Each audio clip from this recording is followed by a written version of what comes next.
Piura.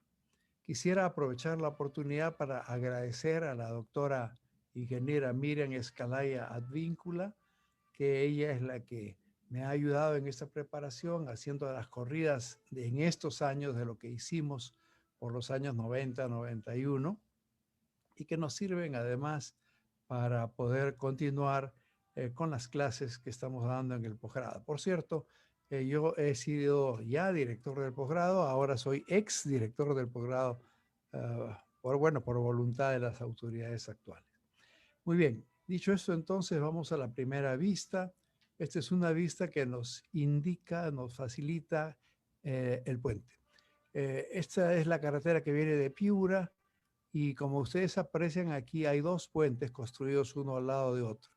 Hacia la parte que estoy indicando, hacia la izquierda, se entra a la ciudad que llamamos Chulucanas.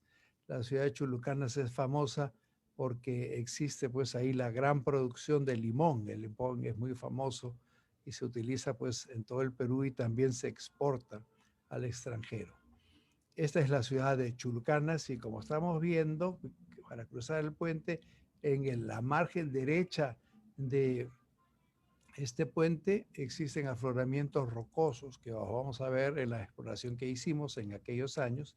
Más bien hacia la margen izquierda se va profundizando el macizo rocoso y van apareciendo materiales más finos como arenas y eventualmente material arcilloso.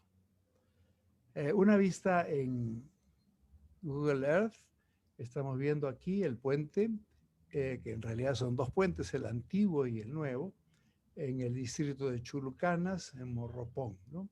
El puente, como indiqué, sirve para acceder a la ciudad de Chulucanas. Estamos viendo una vista también del Google Earth, en donde ya se ve la ciudad de Chulucanas. Quiero mencionar que me tocó también en algún momento hacer un estudio de la vulnerabilidad de la ciudad de Chulucanas cuando se hizo un estudio para el saneamiento y el agua potable, pero eso no lo vamos a ver, tan solo nos vamos a referir aquí a la zona del puente. Esta es una vista de la zona en donde no hay mucha agua todavía en el río, es el río Piura, y se ve, se aprecian los dos puentes. El de la izquierda es el antiguo, que tuvo dificultades en los fenómenos del Niño, el 82-83, hubo problemas de socavación y en eso quiero enfatizar que en el diseño geotécnico y estructural del puente también la contribución de la hidráulica y la hidrología son muy importantes. En el lado de la derecha, en la vista hacia la derecha, está el puente al que hacemos referencia y que vamos a explicar dentro de un momento. En relación a la geología regional, bueno, este es el mapa al 100.000 que generalmente utilizamos si es que no queremos ir en un detalle mayor. En algunos casos es necesario hacer un estudio mayor y poder llevar estas escalas a unas mayores dimensiones, o sea, disminuir el 100.000, llevarlo al 25.000, al 5.000, a 10.000, etcétera, dependiendo de lo que se esté haciendo. En el punto verde se ilustra dónde está ubicada el puente, en el río Piura, que viene en esta dirección. Aquí está Chulucanas, aquí hay afloramientos rocosos que son tanto del terciario como del Cretáceo, o sea, son rocas antiguas que están apareciendo ahí, del volcánico Lancones y de la formación Yapatera. Pero por encima tenemos todo este depósito que tanto aluvional como depósito reciente fluvial. El nuevo puente, al que llamamos construido en los años 90, fue construido el año 92 para sustituir el puente antiguo que estaba dañado, como indiqué, por el asentamiento ocurrido en el Niño. El área dañada estaba en el estribo izquierdo y el primer pilar, es decir, en la zona donde la roca se profundizaba un poco más. Un puente de 114 metros, el ancho de 7.2 metros, con 2 vías de acceso, 4 tramos que estamos viendo aquí, que tiene 24 metros en los extremos y 33 metros en los intermedios. En algunas de las presentaciones que he visto de la ingeniera Dina Carrillo, que fue la que construyó este puente, lo trata como, para los estructuras, como una viga continua, el puente. Ahora vamos a explicar tal cual están las condiciones actuales.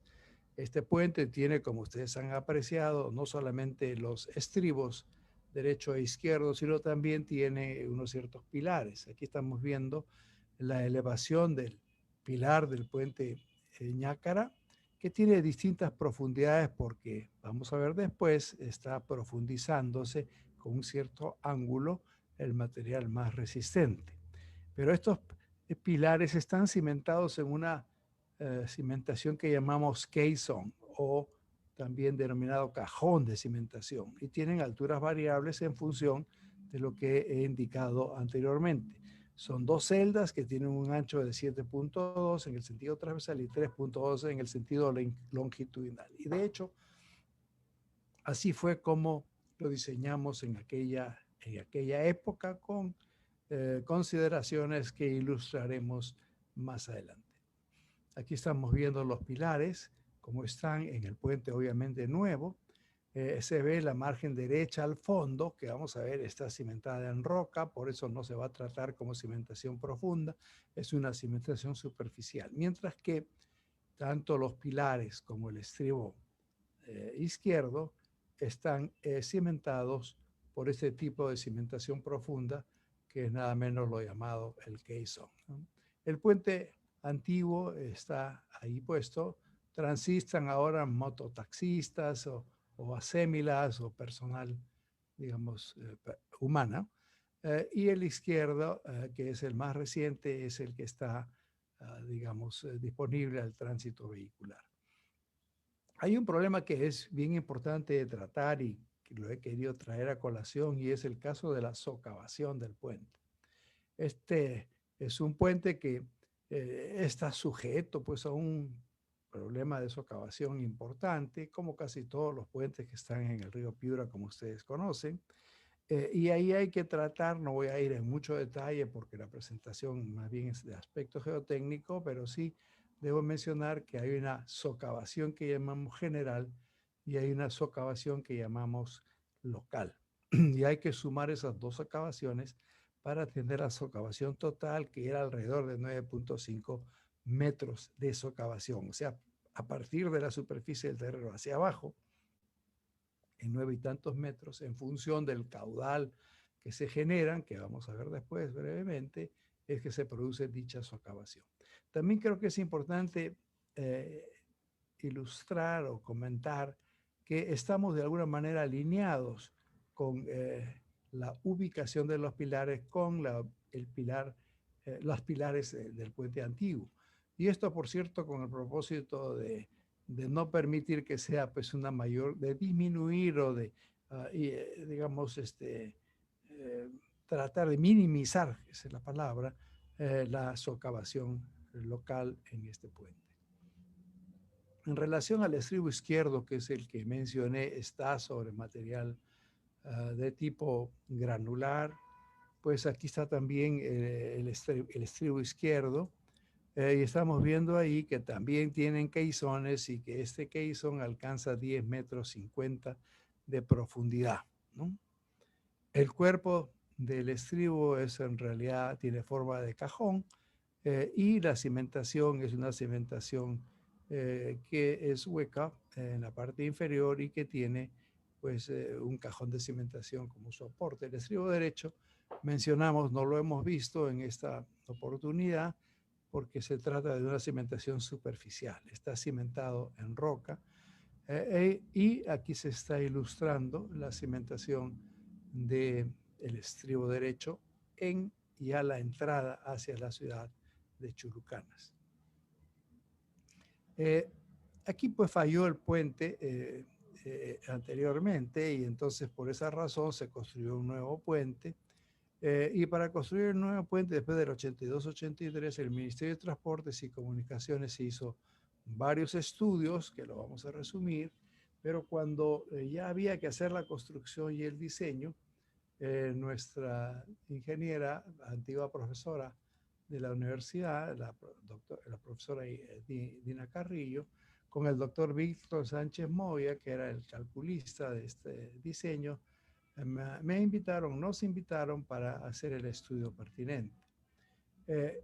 La conclusión que llegó el Ministerio de Transportes y Comunicaciones después de hacer una evaluación geológica, geotécnica e hidrológica era que el estribo izquierdo iba a ser un caisson que tenía una capacidad de carga de 1.6 kilos por centímetro cuadrado y por supuesto las dimensiones que ya hemos indicado anteriormente. Por otro lado, el estribo derecho iba a ser una cimentación en realidad superficial en roca y para ello el ministerio dio una cantidad de 50.9 kilos por centímetro cuadrado.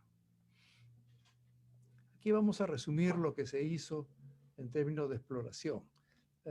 Lo que me tocó a mí hacer con mis colaboradores fue la exploración del año 92, pero ya el año 88 el propio ministerio habían hecho calicatas de exploración en ambas márgenes, llegando a una profundidad de 9 metros en la margen izquierda y 2 metros 30 en la margen derecha, porque ahí ya aparecía la roca volcánica como les he hecho referencia. A los diseñadores les pareció que era insuficiente la información y entonces llegamos a un acuerdo para complementar ese estudio para la construcción del puente, ejecutando 4 sondajes con SPT y con OPEC hasta los 12 metros.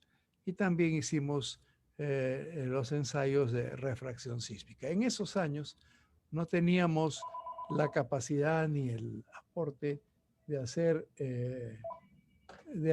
ensayos MASW para velocidad de ondas de corte. Por eso es que no lo hemos hecho en esta oportunidad. Ahora las hacemos sí o sí porque es casi el mismo equipo. Cambiamos un poco los geófonos de 14 Hz a 4.5 Hz y de esa manera calculamos tanto B sub P como B sub S, la onda de corte P y la onda de corte S. Inclusive ahora nuestra universidad tiene la capacidad de hacer ensayos en pozos, ¿no? Es decir, lo que se llama PS well logging, el logueo de un pozo y en donde se mide con un torpedo tanto la onda P como la onda S. Estamos haciendo un trabajo de investigación en la zona de Ica en estos momentos que pronto saldrá en conclusión. El Ministerio de Transportes y Comunicaciones propuso en el año 82 esta figura en donde indican las calicatas que hicieron, que he hecho referencia, ¿no? En la margen derecha del río estamos mirando hacia donde fluye el río, es la margen derecha y la margen izquierda. El agua fluye transversalmente en aquella dirección, en la dirección hacia adentro. Ahí vemos la roca que hemos hecho referencia y también los otros suelos que existían en las otras márgenes. A partir de nuestro estudio del año 92 que hemos podido compilar, hicimos 4 sondajes SPT que ustedes están viendo acá. Como en esa época era difícil la movilidad, etcétera, subcontratamos a la Universidad de Piura, la particular, que tenía ensayos de equipos para hacer ensayo SPT y por supuesto nos salía mucho más barato hacerlo allí a manera de subcontrato, pero por supuesto supervisarlos adecuadamente por el transporte desde Piura hasta este puente de Ñácara no era tan oneroso como traer un equipo desde Lima, ¿no? Y lamentablemente no tenían equipo de perforación diamantina, entonces nos abocamos a hacer estos ensayos de SPT. Aquí están los sondajes que están todos presentados para, digamos, un uso futuro, si fuera el caso. De hecho, este es un ejemplo que pongo a mis alumnos de maestría en el curso de diseño y cimentaciones y les indico pues que deben ellos diseñar la alternativa de pilotes perforados o también llamados drill shafts en inglés y los caissons o cajón de cimentación ahí. Entonces aquí tenemos los datos. Son 4 perforaciones, no fueron muy profundas, sino hasta los 12 metros. Algunas, las 4 perforaciones están ahí indicadas en su oportunidad. Además de eso, y con el propósito de verificar cómo es que estaba buzando el material rocoso y cómo estaba mejorando la rigidez del suelo en profundidad. Así que ahí sí introducimos la metodología de los ensayos geofísicos, que ahora realmente están muy generalizados. Se está revisando varios estudios de puentes hechos por terceros y también los propios que hemos hecho en años recientes y ya hacer refracción sísmica, no solamente midiendo la onda P, sino también midiendo la onda S y hacer tomografías eléctricas también para ver lo del agua, etcétera, ya es un del día a día, ¿no? Y eso nos alegra muchísimo. En esos años hacer refracción sísmica pues era una cosa rara. Hicimos 4 líneas. La línea 1 y 3 en el eje longitudinal, la línea 2 perpendicular transversal cerca del pilar que estaba averiado y la línea 4 en la parte superior del estribo derecho.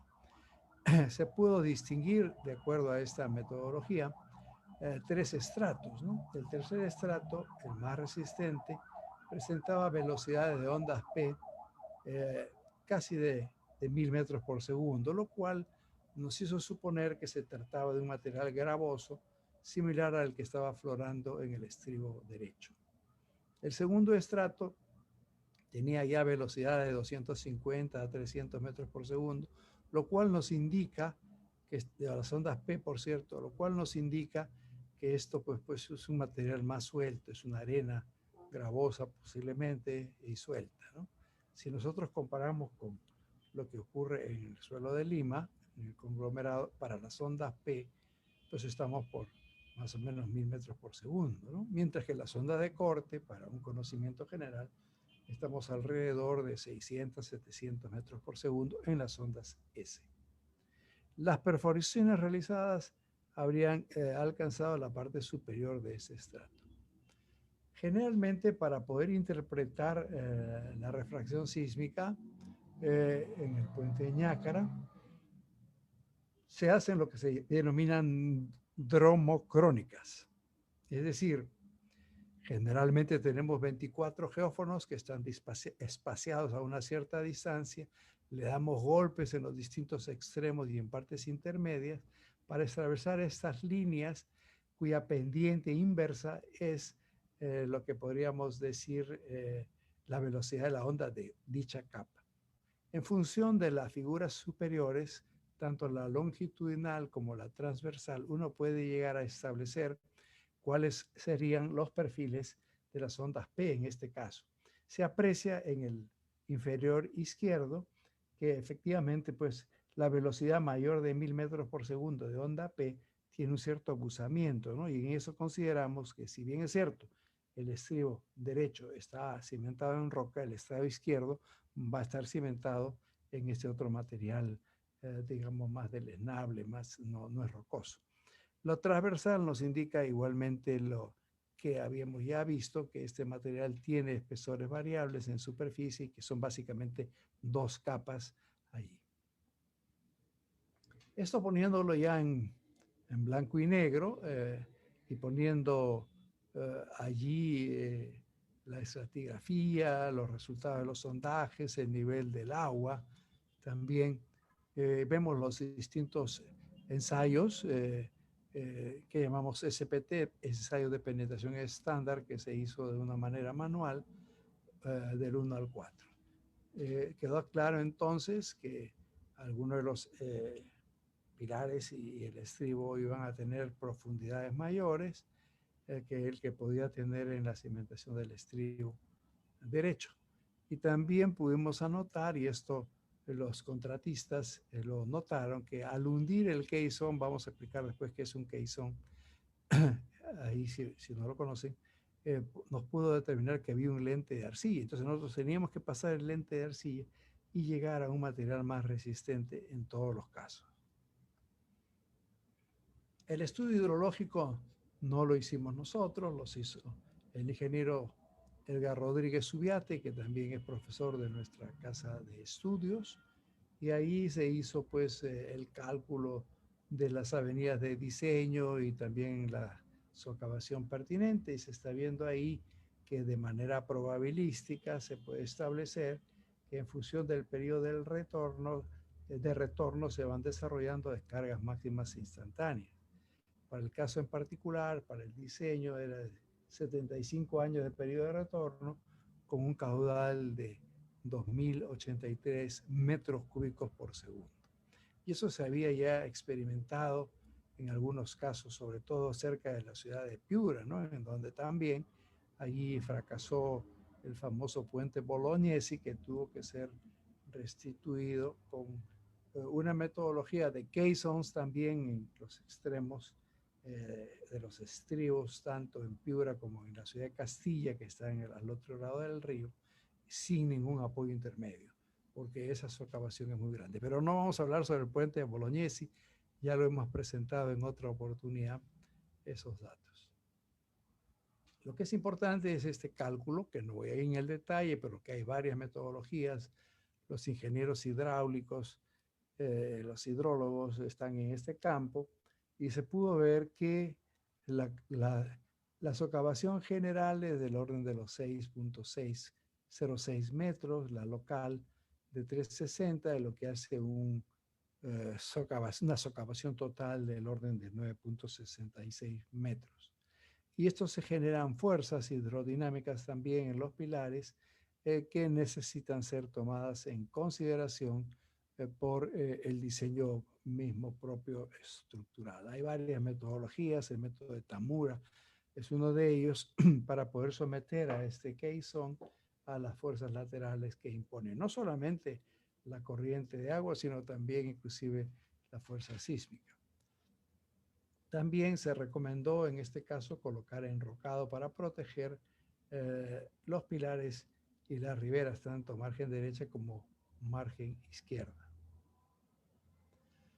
Lo que fue importante aquí fue establecer que en todos los ríos, en todos los puentes sobre el río Piura, el gobierno regional, lamentablemente no lo hace todos los años, pero debería hacerlo, en cada una de esas ocasiones del fenómeno del Niño, empieza a hacer evaluaciones con los que llamamos ecosondajes.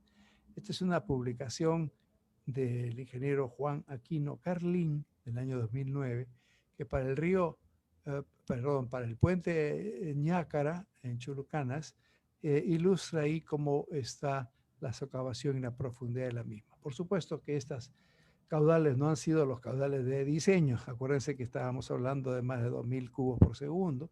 Aquí estamos viendo que en los años en que se hicieron las mediciones, el 2006 y el 2009, los caudales eran menores, ¿no es cierto? Sin embargo, esos son los datos.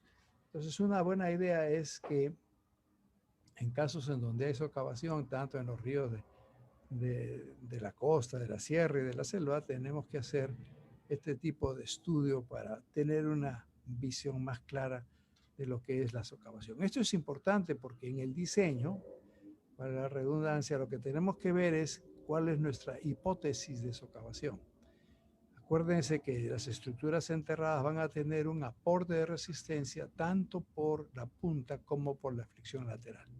Y si la fricción lateral está socavada, se llega a una cierta profundidad, tenemos que olvidarnos de esa contribución y hacer el diseño de modo tal que la carga que queremos considera que no hay ese soporte lateral de la cimentación profunda en el área, en la zona donde esto ha sido socavado.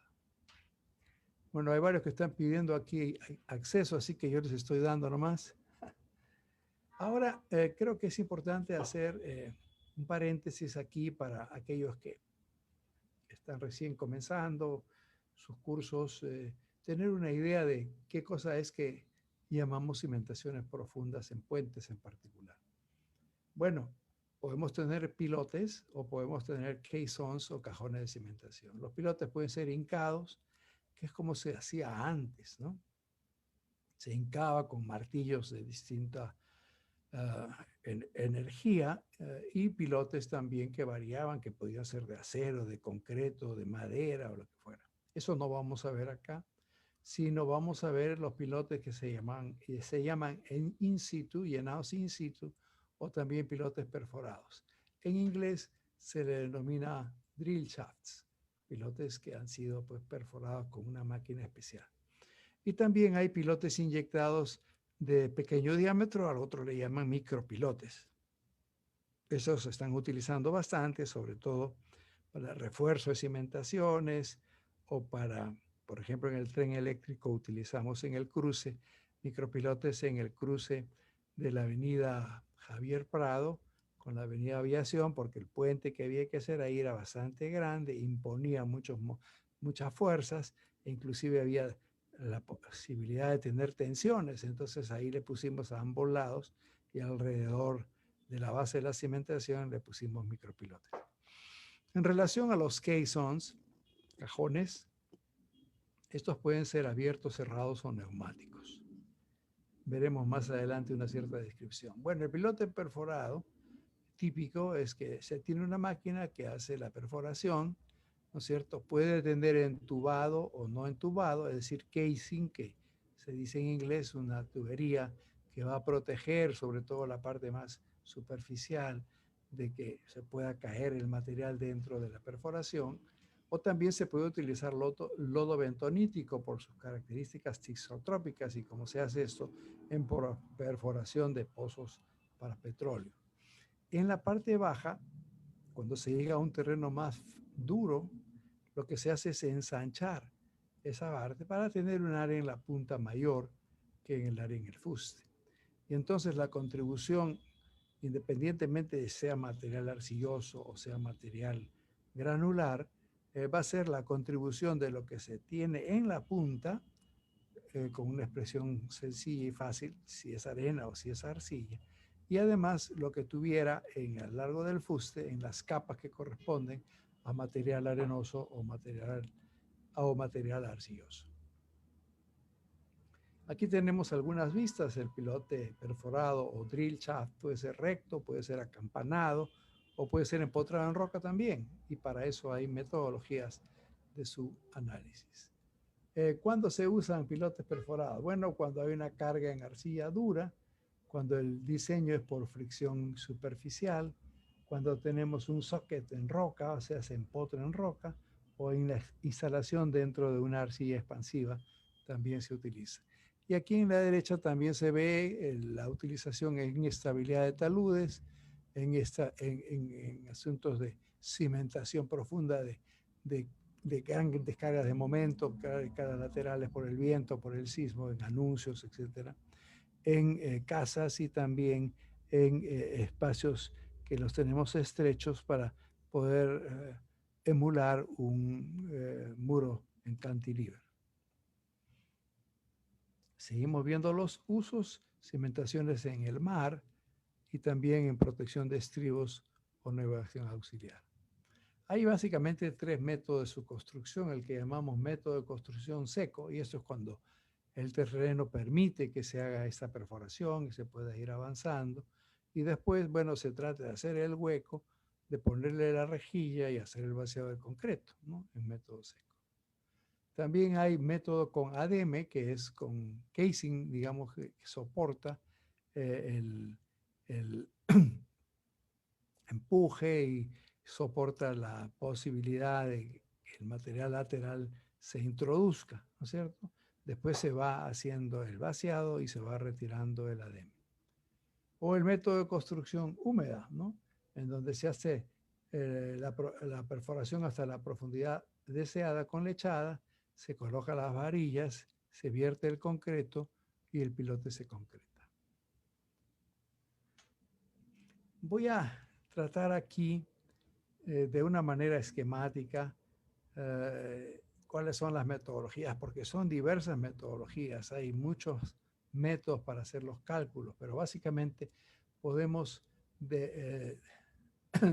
clasificar a los pilotes perforados en suelos cohesivos, tanto para la carga en la punta como la carga en la fricción, o suelo granular, ¿no? Y aquí estamos viendo la resistencia lateral del pilote reforzado. Como se había indicado, la resistencia del pilote perforado o drill shaft proviene de la sumatoria de lo que resiste en la punta con lo que resiste en el fuste, ¿no? Y para eso va a depender el área de la punta, y para el fuste va a depender básicamente de un factor que le llamamos el factor alfa, ¿no? Hay método alfa, hay método beta. Este tema es bastante complejo, bastante, digamos, basado en muchas experiencias que se van teniendo, y además es muy variable, ¿no?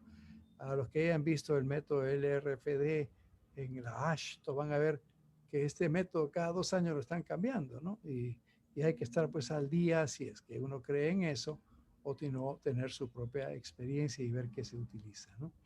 Entonces, el caso de la resistencia lateral o friccionante se estudia en función del área el fuste de este pilote, y también del coeficiente que habíamos mencionado, ¿no? Que es el coeficiente que es función de este parámetro alfa. Varios investigadores, por ejemplo, Kulhawi y Jackson.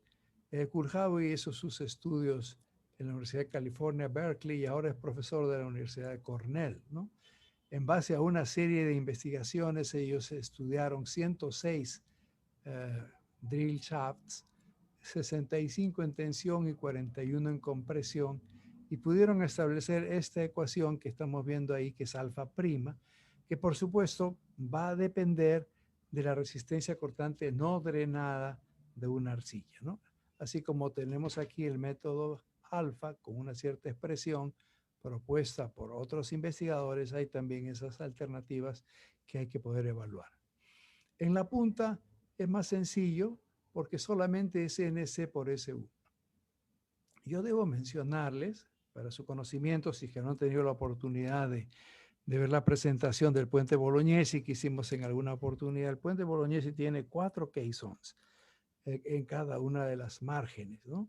Y a mí me tocó hacer el diseño de estas cargas. Era un trabajo de construcción que lo hacía encima, y que la supervisión estaba a cargo del doctor Sánchez Moya. Perdón. Generalmente el valor de N sub C, seguramente lo saben de sus cursos de mecánica de suelos 1, 2, aplicado a cimentaciones. El valor de NC es un valor que va aumentando, que es 5.14 para phi igual a 0, y que va aumentando en función de la relación de empotramiento D sobre B hasta llegar como máximo el valor de 9. Entonces, cuando me tocó hacer el diseño de los caissones del puente Bolognesi, simplemente hincamos el caisson, llegamos al punto en donde había que sacar el material inalterado, mandamos a hacer varios ensayos triaxiales UU, y ahí sacamos un promedio. Eso lo multiplicamos por 9, ¿no es cierto? Y por supuesto por el área que iba a ser puesta, todo el área del caisson, y esa fue la resistencia del caisson. Dijimos que la fricción lateral iba a ser desechable, y así fue como se diseñaron esos pilotes de una manera, perdón, esos caissones de una manera muy sencilla. Cuando el suelo no es cohesivo, o sea, es granular, igualmente tenemos que determinar la resistencia lateral y también la resistencia en la punta. Y aquí ya entra otro parámetro, que es el método beta, ¿no? Que se aplica a pilotes en suelo granular. ¿Y qué pasa cuando tenemos un caisson que tiene una capa arenosa y tiene una capa arcillosa y después otra capa arenosa, etcétera? Bueno, lo que hacemos es que vamos combinando, ¿no? Y vamos acumulando esas participaciones de estas capas en términos de la fricción lateral para llegar a tener un valor adecuado. Y en la punta, bueno, es un poco más sencillo porque la punta se supone que es un valor único, y habría que calcular en el caso de arcilla o en el caso de material granular sus resistencias cortantes ahí, ¿no? Este es el caso del pelote, la resistencia en la punta, que es el área de la punta, y el valor que también se puede establecer en función de los valores de penetración estándar, que son los valores de N. La ventaja, sobre todo de los profesores de la Universidad de Texas en Austin, profesor Lyman Reese y colaboradores, por cierto, ellos tienen la venta de una serie de paquetes de programas que seguramente han escuchado. Ustedes escucharán ahora el CHAF 1 porque lo tuve que comprar para poder hacer mi presentación anterior sobre el puente Sánchez Cerro, que también me tocó hacer en alguna oportunidad. Y como ustedes saben, cuando cambian estos Windows de uno a otro, ya el que trabajaba antes ya no trabaja y hay que emular una máquina, etcétera. Así que lo más práctico fue la adquisición de este programa que lo corrió muy bien la doctora Miriam Escalaya, como vamos a ver más adelante. Entonces, aquí podemos calcular los asentamientos de manera numérica. Aquí estamos viendo la resistencia y la transferencia de la carga en la punta. Después viene el caso de LRFD. Ustedes saben que tenemos dos filosofías de diseño, ¿no? Una que es el método común y corriente de cargas de servicio, mientras que el método LRFD, que significa Load and Resistance Factor Design, ¿no? Ese es el término, y ese es el término que va variando año a año, ¿no? Y cada rato el AASHTO saca una manera distinta. Pero ¿en qué consiste, para decirlo muy simplificadamente, el método LRFD? En el primer método, el método de diseño de carga de servicio, tenemos la carga total, la dividimos en un factor de seguridad, que generalmente este factor de seguridad está en el orden de 2.5, ¿no? O 3, o hay algunos que dicen yo le doy un factor de seguridad a la resistencia en punta distinto del factor de seguridad en la resistencia en el fuste. Todo eso va muy bien. Nosotros generalmente tomamos 2.5 y si hacemos ensayo de carga, podemos bajar inclusive ese factor de seguridad al valor de 2. Para dar una idea, porque esto requeriría pues una clase más grande, ya el tiempo se nos está acabando, el método del el LRFD consiste en considerar una mayoración, es decir, un incremento de la carga y una disminución de la resistencia. Y si es que esto se hace de esa manera, de acuerdo a las tablas que estamos viendo, y todavía la resistencia es mayor que la carga, estamos bien. Si no, tenemos que aumentar la resistencia. Básicamente en eso consiste, discúlpenme que lo diga tan brevemente, pero esa es la idea, ¿no es cierto? Ahí tenemos entonces resistencia factorizada, resistencia nominal, de punta, lateral, resistencia unitaria, etcétera, etcétera. Todos esos factores que tomaría mucho tiempo verlos acá. Estas son las tablas, por ejemplo, es el AASHTO 2017, en donde dicen cuál es, qué factor de resistencia va a utilizar usted. Bueno, va a ser función del método y de la condición del suelo, ¿no?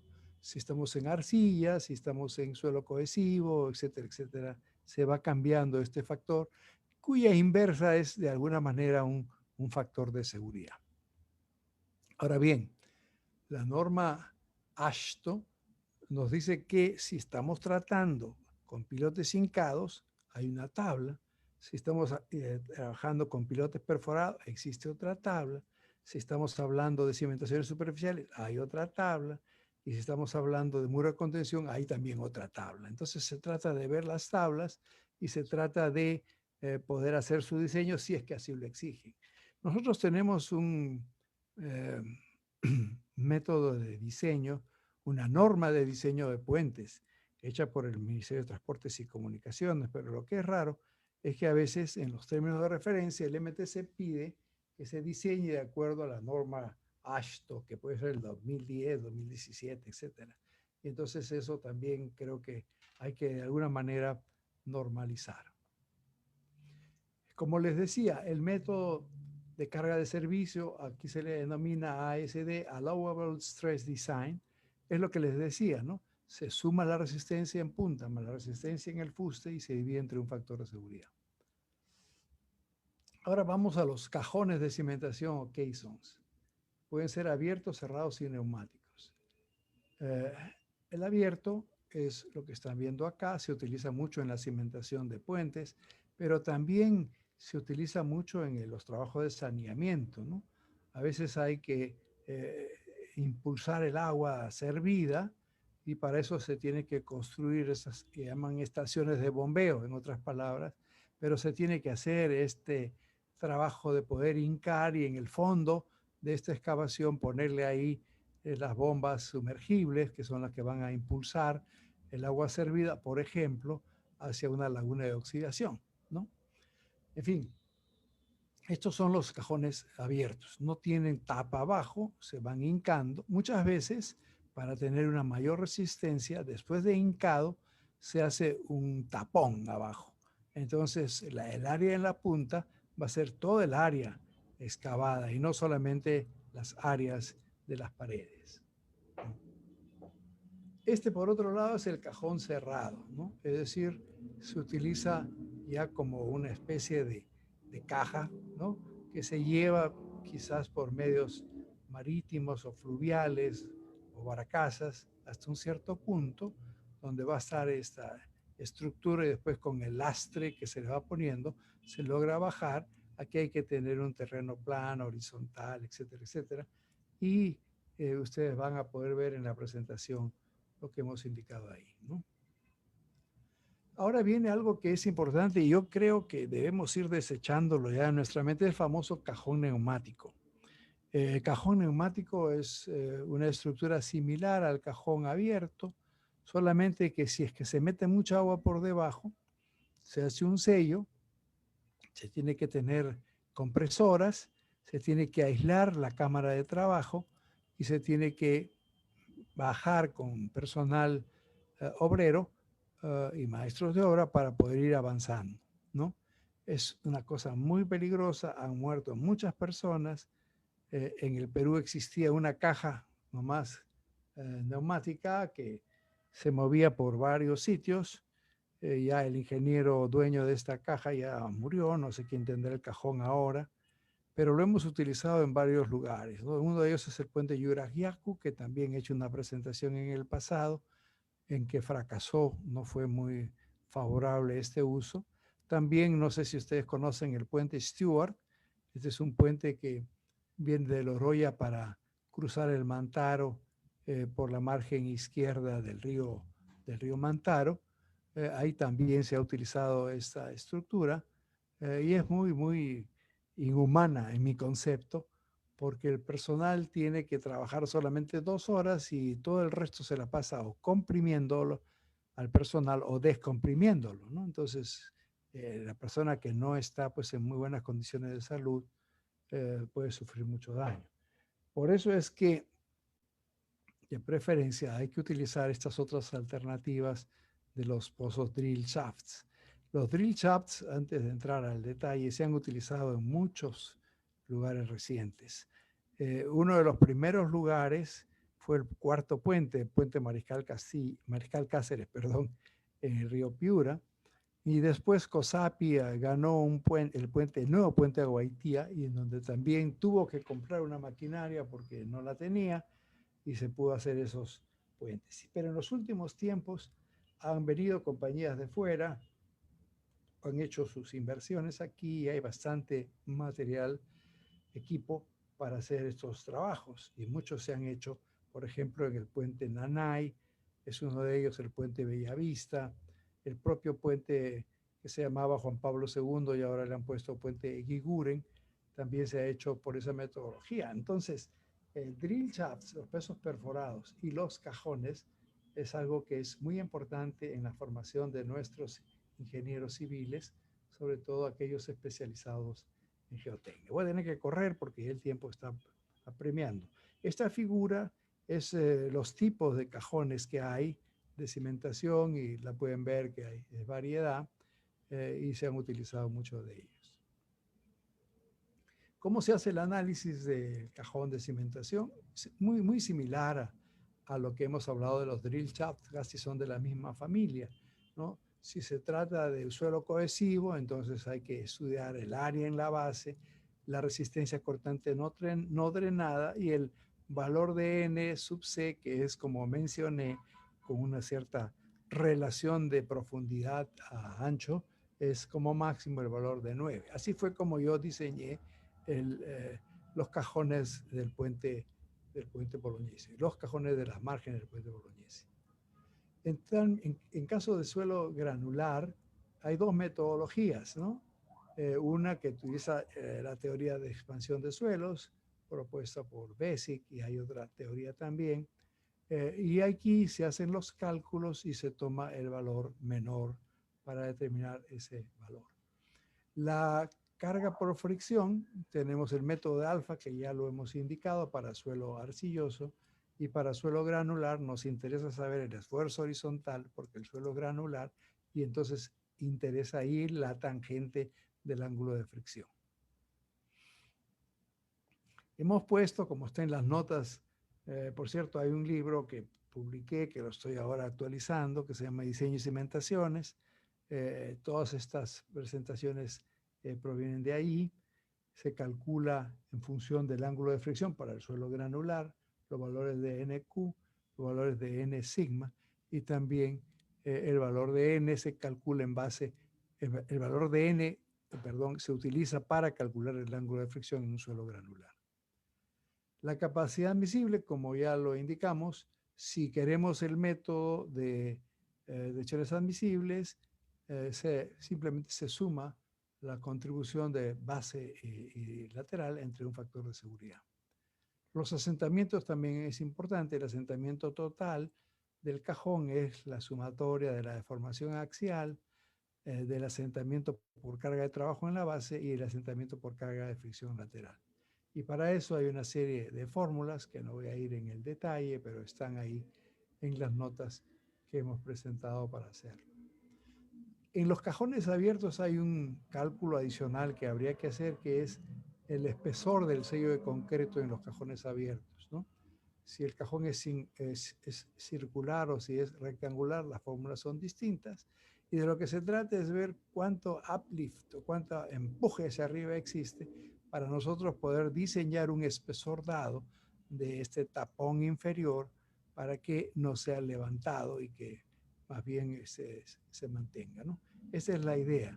Si esta es la planta del cajón rectangular, tenemos que diseñar el espesor de este sello, ¿no? En función de dónde está el agua, qué empuje se está generando, cuál es la altura del cajón, etc. En el cálculo, que ya que ustedes son de estructura, la mayor parte de la CI, entonces hay que verificar el corte perimetral en el contacto, la supresión y, bueno, ahí terminamos el aspecto teórico. Ahora voy a entrar, sí, ya al puente Ñácara. Como he mencionado, en los años 90 lo que hicimos fue hacer un cálculo para un cajón de cimentación en base a lo que teníamos a la mano, a esas perforaciones, etc.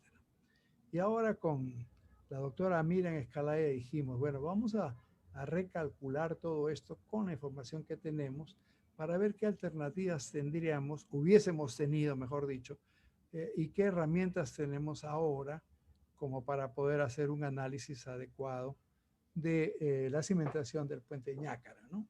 También esto me va a servir, por cierto, para mis clases, que ojalá que las pueda continuar dando.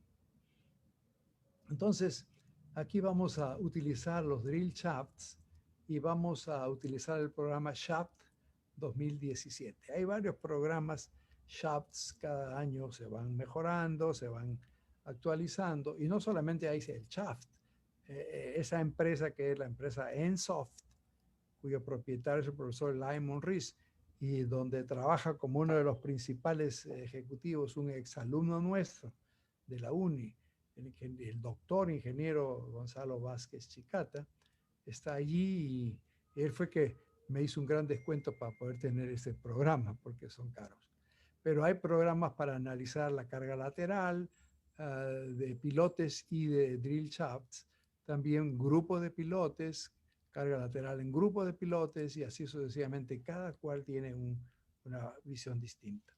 En el pasado, lo que nosotros hemos utilizado en el campo de la ingeniería de la profesión, hemos utilizado otro programa que también lo compramos un poco más barato, que se llama el programa AllPile. Y ese programa es el que yo transfiero a mis alumnos en el curso tanto de antegrado como posgrado. Pero ahora me han dicho que ya no voy a dictar antegrado cimentaciones, sino dinámica de suelos. A mí no me importa qué, pero ahí vamos a estar. Bueno, entonces les decía, vamos a utilizar la metodología de esfuerzos, digamos, de carga de servicio con un factor de seguridad de 3.5.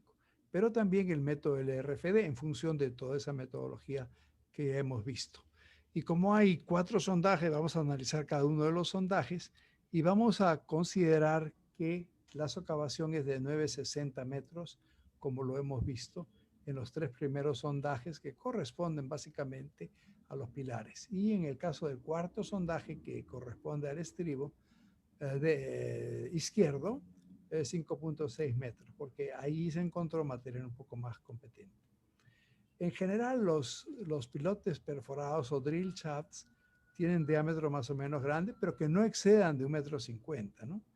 Aquí en el Perú hemos utilizado pilotes perforados de 1,20 m hasta 1,50 m en distintas obras que se han hecho ya en nuestro país. Y creo que tenemos que seguir formando a profesionales para que salgan con esas capacidades, porque es el futuro de la cimentación profunda de puentes, de estructuras de grandes luces y de muchas otras. Por ejemplo, en la refinería de Talara se ha utilizado esto y así sucesivamente, ¿no? Entonces, lo que hemos hecho es este cálculo para darle a los pilotes la misma profundidad, pero distintos diámetros, ¿no? Para ver cuál es el que nos convenga mejor hasta los 14 metros de profundidad. Estos 14 metros, yo tuve que conversarlo con los contratistas de Dina Carrillo para ver cómo ellos se recordaban, ¿no? Ya yo no tenía ese dato, pero ellos recordaban que llegamos hasta los 14 metros con estos drill shafts. Además, yo quería verificar con la doctora Miriam Escalaya, quería verificar cómo es que se podría modelar este caisson que es rectangular. Entonces le dije que lo que tendríamos que hacer es calcular el área de planta, digamos, de este caisson, igualar el área y calcular un diámetro equivalente, ¿no? Y eso fue 2.7 metros de diámetro y 14 metros de profundidad. No nos daba el tiempo porque la premura de hacer esta presentación era grande como para poder hacer nuestro hojita de cálculo y en base a lo que ya hemos explicado anteriormente, ya lo hemos hecho en el pasado, pero no teníamos el tiempo ni el recurso para hacerlo. Entonces, al final de esta presentación vamos a ver lo que sucedía con este diámetro equivalente. El programa trabaja pues cuando uno le indica distintos parámetros, ¿no? Que tenemos que tener, las profundidades, los parámetros, qué tipo de material es, arcilla, arena, ¿no?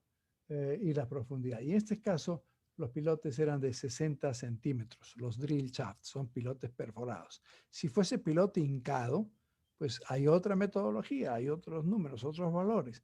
También para mis alumnos de mecánica de suelos avanzado, tanto de antegrado como posgrado, hemos puesto a punto un programa que lo escribimos con uno de mis alumnos, el ingeniero Nilton Guillen. Es un programa que se llama FEPC, que es muy sencillo, pero que calcula resistencias axiales de pilotes individuales que pueden ser perforados, hincados, micropilotes, etcétera, ¿no? Pero bueno, este paquete es mucho más grande porque yo puedo no solamente hacer el sondaje individual, puedo trabajar en grupo, puedo trabajar con la carga lateral, es decir, maravillas se pueden hacer en estos casos. Entonces tenemos aquí la división en distintos colores para cada uno de los pilotes, porque ahí están los diámetros de 60, 90, 1,20, 1,50 y 1,80.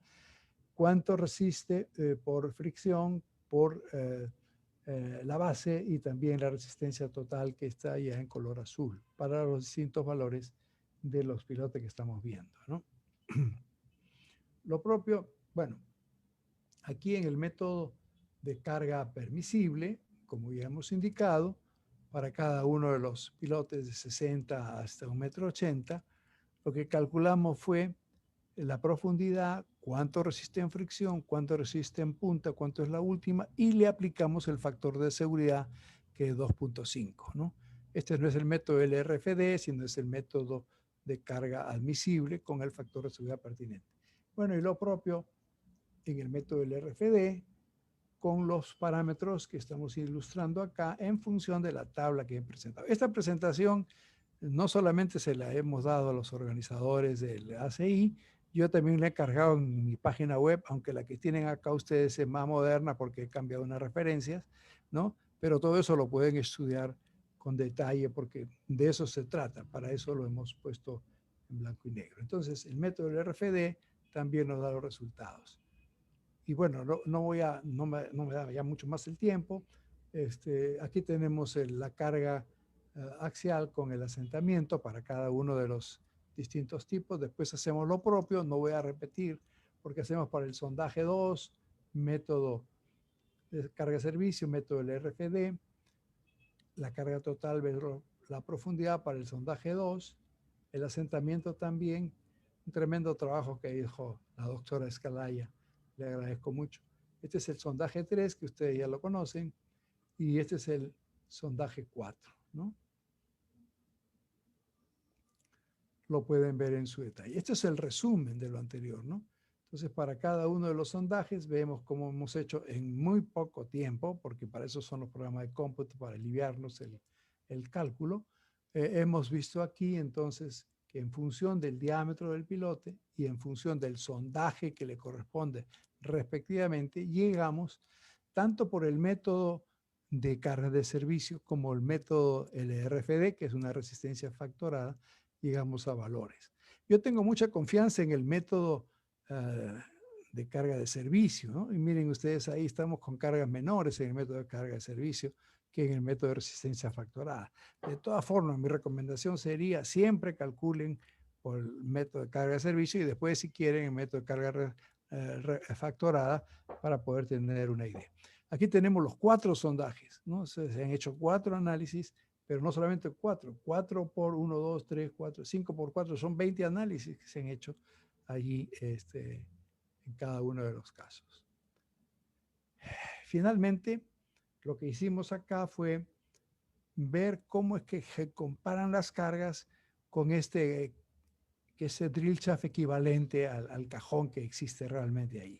Quizás en un futuro inmediato, con un poco más de tiempo, podamos recuperar o rehacer estas hojas de Excel para calcular la carga en los caissones. Sí tenemos caissones horizontales, caissones circulares, pero quizás rectangulares nos falta más que nada ubicar, ¿no? Yo he estado 5 años fuera con mis labores administrativas y estaba un poco al margen de lo que sucedía.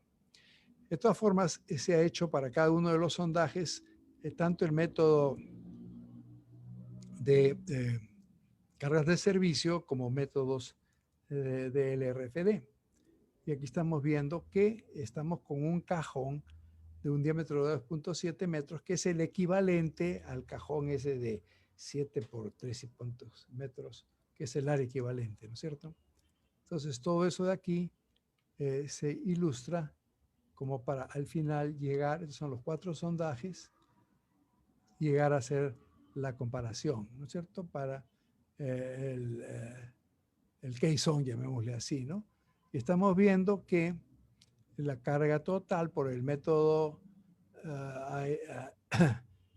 el método de carga de servicio nos está dando un valor menor que el método del RFD. Entonces, mantengo esa posición de decir, a mí me gusta más verificar. Y creo que Víctor Sánchez y otros más diseñadores de puentes también les gusta eso, ¿no? El pilote finalmente tuvo una longitud, o el pilote o el caisson, llamemos en este caso, 14 metros, ¿no? Entonces, la carga admisible estaba pues en el orden de casi 2.900 kilonewtons, que es algo así como 280 toneladas, ¿no? De carga por cada uno. Esta aquí es una vista de aquellos momentos en que sucedía el niño, ¿no? Vean ustedes que realmente había bastante caudal, ¿no? Y eso ocasionó, bueno, no nos ocasionó, a nosotros nos dio cierta preocupación que algo pudiese ocurrir, ¿no? Porque había bastantes ocasiones. Este es el puente viejo, el de la izquierda, y el puente nuevo es el que estamos viendo acá a la derecha. Inclusive en algún momento del fenómeno del niño se prohibió el pase de los vehículos, sobre todo cuando la carga aumentaba. Aquí en la estación Chulucanas del río Ñácara hay una estación hidrometeorológica. Aquí se ve cuando no hay agua, ¿no? O sea que eso está todo bien. Y finalmente, para estar en la hora asignada, hay referencias. Bueno, las referencias un poco actualizadas son este libro del profesor Lyman Rees, que no solamente trata cimentaciones superficiales, sino también cimentaciones profundas. La tercera edición del famoso libro de Terzaghi Peck, que ahora se llama Terzaghi Peck y Mestre. Por cierto, para mis alumnos de posgrado y antegrado, yo les hago llegar una versión digital de cada uno de estos libros, por si acaso. Esta es una última versión, la 9ª versión del libro de Braja Das con Sivakugan. Estas las dos torres. Yo tuve la oportunidad de estar ahí en Kuala Lumpur en una de las reuniones de la World Fair y tuvimos la oportunidad inclusive de almorzar en una de esas torres. No, es un espectáculo realmente muy grande. Este es el libro mío, que hay algo de lo que estamos viendo cuando presentamos cimentaciones profundas, ¿no? Allí. La experiencia inglesa de Tomlinson y Woodward es una versión última de diseño de pilotes y práctica de construcción. El libro que yo diría más actualizado sobre estos temas de pilotaje es el libro del profesor Prakash y Sharma, que se llama Pile Foundations in Engineering Practice.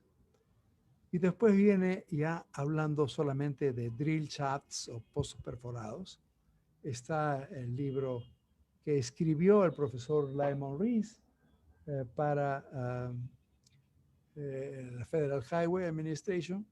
Y después los de la Federal Highway cada año, como le decía, cambian sus esta es la 8ª edición de las especificaciones para el diseño de puentes. Y es un curso que lo otorga el Departamento de Transportes de Federal Highway Administration.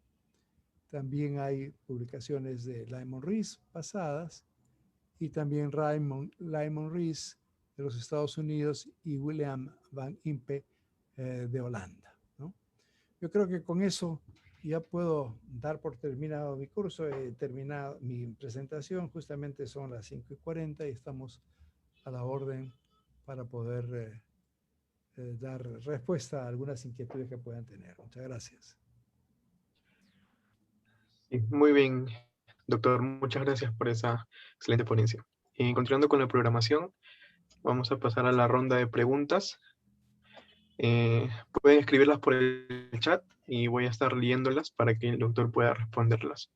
Acá tenemos una pregunta de Segundo Belayarse. Nos dice, ¿cuáles son los factores o criterios que se deben considerar para elegir el tipo de cimentación profunda? ¿Tanto pilotes, micropilotes o caisson? Esa es una buena pregunta. Miren, lo fundamental es la tecnología existente en el área en estudio. Yo sé que en Segundo no es de Lima, pues él es del interior, de la zona de la selva. Y ahí, por ejemplo, nos pasó una cosa bien, pongo como un ejemplo que quizá puede explicar la situación. Yo estuve en el diseño de pilotaje de la planta de cementos en Rioja, cuando los chinos hicieron una donación con estos hornos verticales distintos a los hornos horizontales que generalmente tienen las cementeras nacionales. Y bueno, pudimos determinar que la mejor cimentación era una cimentación, digamos, de piloto hincado, ¿no? Porque ellos trajeron la maquinaria, etcétera, etcétera. Después se construyó el puente Yurajiaku, ¿no? Y por alguna razón el ingeniero ya fallecido, diseñador de ese puente, insistía en el caso de ponerle caissons. En realidad al final caissones fracasaron, no se pudo llegar, se tuvo que modificar el diseño, etc.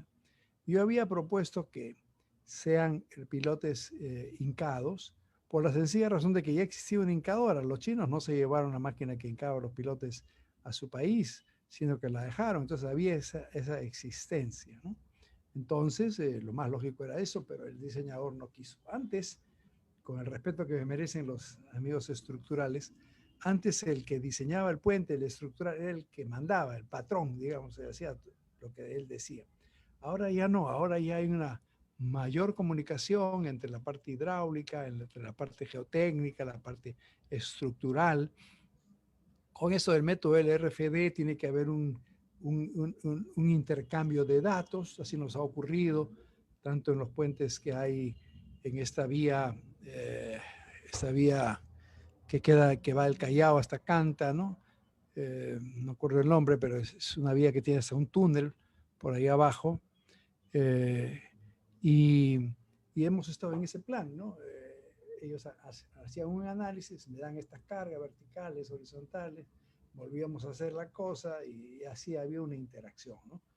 Entonces, si me dicen qué cosa voy a hacer, cómo voy a diseñar, va a ser función, para hacer la cosa breve, de la naturaleza del terreno que tenga ahí, de la disponibilidad de equipo para hacer estos trabajos.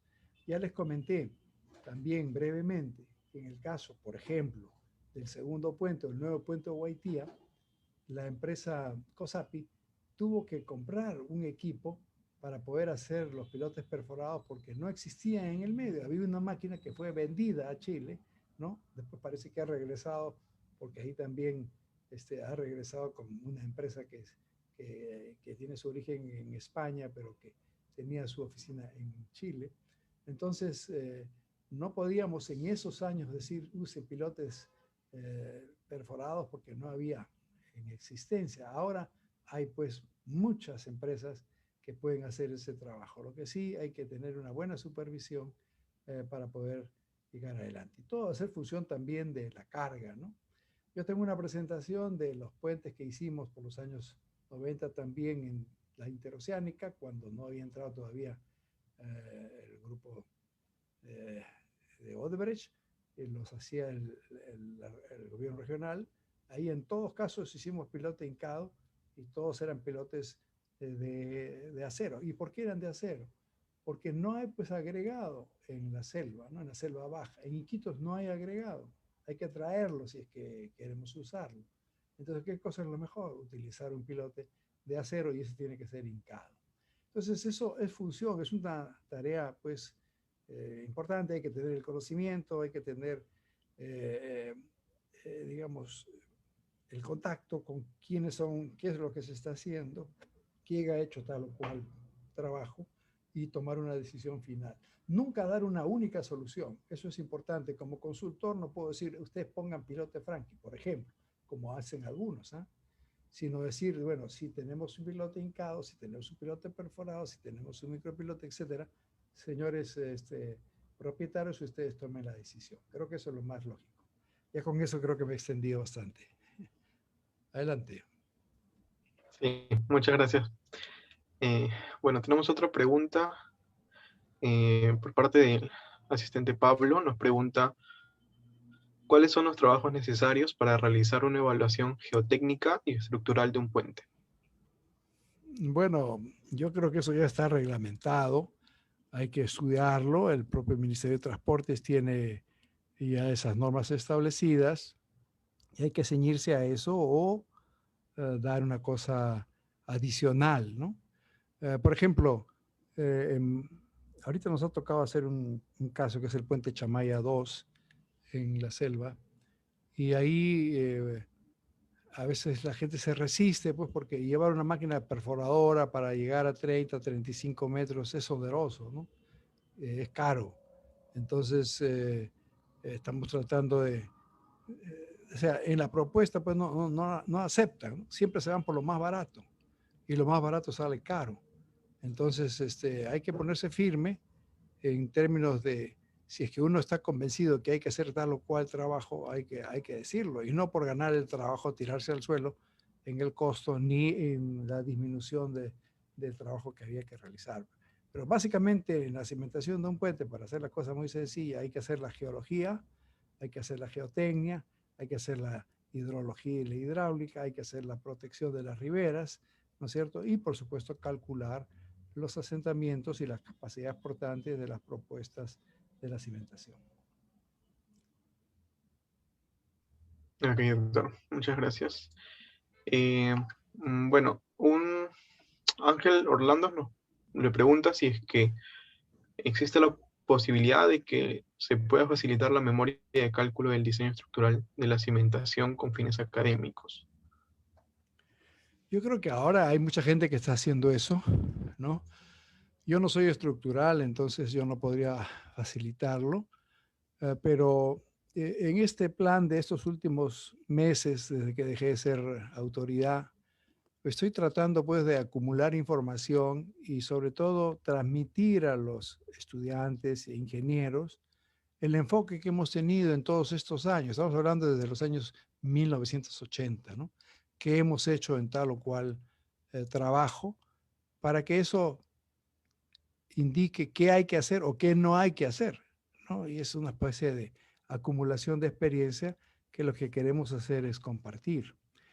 Si quieren mayores detalles, pues yo les sugiero que se matriculen en los cursos que tenemos. Ahora tenemos, bueno, no ahora, sino desde hace muchos años, introdujimos en la maestría de la Universidad de Ingeniería, introdujimos la ingeniería geotécnica. Entonces tenemos una maestría, la única que existía, ahora creo que hay otras, pero más tendientes a la geología que a la geotecnia, ¿no? Que a la ingeniería geotécnica, para decirlo ya más claramente. Entonces sí, hay que compartir la información, sin la menor duda, pero a veces la información no se comparte por no sé por qué circunstancias. Creo que les decía la vez pasada en la otra presentación que hicimos de los puentes que fallaron en el Niño, lo primero que ocurre es que desaparecen los planos, ¿no? Eso me pasó en el puente Carrasquillo, en el puente Cascajal, en el puente Bolognesi, etc. Cuando uno quiere ver qué había, no, se fue, no había, se la llevaron. La biblioteca que debe tener, la biblioteca del MTC, no los tenía. Entonces ese es un gran problema. A veces también estos proyectos se hacen en gobiernos regionales, entonces ahí todavía es más fácil que se pierdan las cosas. Tenemos que acumular, yo creo que aprendemos de nuestras fallas, debemos aprender de nuestras fallas y de nuestros fracasos. Y en ese sentido, pues creo que hay que ser transparente y honesto, ¿no? Si falló, fallé por esto y por lo otro, ¿no? Entonces, esa es la figura. ¿No? Ok, y una última pregunta. Eduardo Olivera dice, ingeniero, buenas tardes. ¿En qué condiciones se puede considerar las cimentaciones profundas para el diseño de un puente? Primero, la socavación es un tema importante, si que estamos hablando de pilares o estructuras que estén sujetas a la posible erosión. En segundo lugar, son las cargas, tanto cargas verticales como cargas horizontales, la interacción del suelo con la estructura y todas las estructuras importantes ahora, sobre todo de puentes, si es que para eso va la pregunta, pues tienen cimentación profunda, ¿no? Hay muy pocas estructuras grandes, puede haber una pequeña puentecito de 5 metros, 6 metros, que si no necesita hacer cimentación profunda, pero casi todo el resto que yo conozca en nuestro país tiene estructuras de cimentación profundas.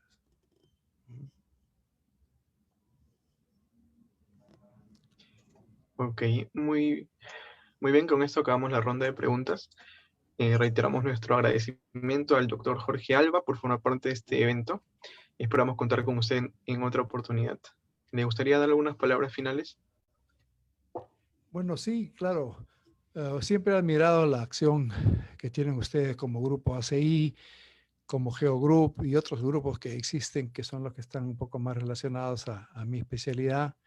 Creo que tenemos que seguir avanzando, tenemos que seguir eh, en la formación de nuestros estudiantes y también de nuestros profesionales ya egresados. Creo que es una tarea que es muy importante, que esperamos continuarla en las acciones de tanto los colegios profesionales como las instituciones que existen. Por ejemplo, tenemos la APGEO, la Asociación Peruana de Ingeniería Geotécnica, también hay geólogos, y etcétera, y hay reuniones internacionales. Creo que tenemos que salir un poco más al extranjero también, a publicar lo que hemos avanzado, lo poco que hemos avanzado o lo mucho que hemos avanzado y poder hacerse de un nombre pues, para la ingeniería geotécnica en el Perú. Creo que los incas ya dejaron muy en claro todos sus trabajos y han tenido que ser ingenieros norteamericanos como los ingenieros Kenneth Wright y Mixat, que han podido compilar algunas de las valiosísimas experiencias, sobre todo en ingeniería hidráulica, ¿no? Como en Machu Picchu, Moray, eh, Camisana, Tipón y otras. Hay que dar a conocer esos trabajos de los incas, pero también de los trabajos recientes. Creo que hay mucha información. Tenemos que dedicarnos un poco más a escribir, ¿no? Yo por lo menos estoy convencido que ya llegando a los finales del ejercicio profesional, la poca o mucha experiencia que uno tenga tiene que transmitirla, ¿no? Para que se facilite el avance de la transmisión de estos conocimientos a la gente que siempre está pues, dispuesta a recibirlos, ¿no? Y en ese sentido, yo quiero agradecer la oportunidad que me han brindado para esta charla.